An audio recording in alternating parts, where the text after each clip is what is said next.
And welcome back. A crumbling part of border history is being preserved. Camp Naco near Bisbee is on the endangered list of historic sites. Well, 13 News reporter J.D. Wallace shows us what will be saved from the ravages of time and neglect. Camp Naco was built more than 100 years ago. Today, not only is it being preserved to teach about history, its preservation also offers a variety of teaching opportunities, from construction to nonprofit management. If these adobe structures could talk, it would be a narrative of border security dating back to 1919. Becky Orozco has spent more than 20 years trying to get them back into speaking form. It's key to both Buffalo Soldier and border history. The community coordinator for Camp Naco watched it crumble over time, but her dedication has remained strong. So what is this building? This was a barracks. There were two quadrangles.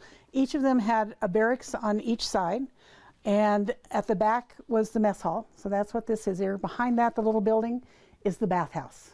35 camps were built along the border, 2 were adobe, and Camp Naco was one of them. Adobe construction is the reason why it survived and why it needs preservation. When it became one of the 11 most endangered historic sites in the nation, more than $8 million came to the rescue from the state and the Mellon Foundation. Like I won the lottery. It's a 22-year overnight success. The city of Bisbee owns it, and a nonprofit will operate it. We were the closest really town that had the infrastructure to be able to handle that, the administrative part that we then could go after those grants. We have the funding.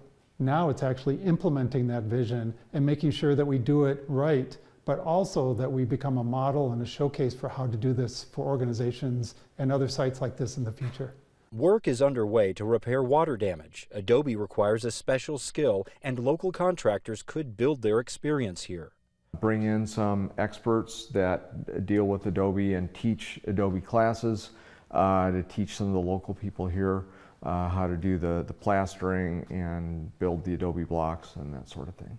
This camp should be revived in about 4 years with a library and meeting space, a museum, a tribute to the Buffalo Soldiers, artist space, and residences for scholars, a historic site providing functioning space. The idea that they're going to live again, that they're going to look like this and have that feeling, but they're going to live again, is an incredible part. On Saturday, the Naco Heritage Alliance will hold an open house here in recognition of National Buffalo Soldier Day. You can find the times with this story on KOLD.com. In Naco, J.D. Wallace, 13 News. Such a great narrative. Students in several local districts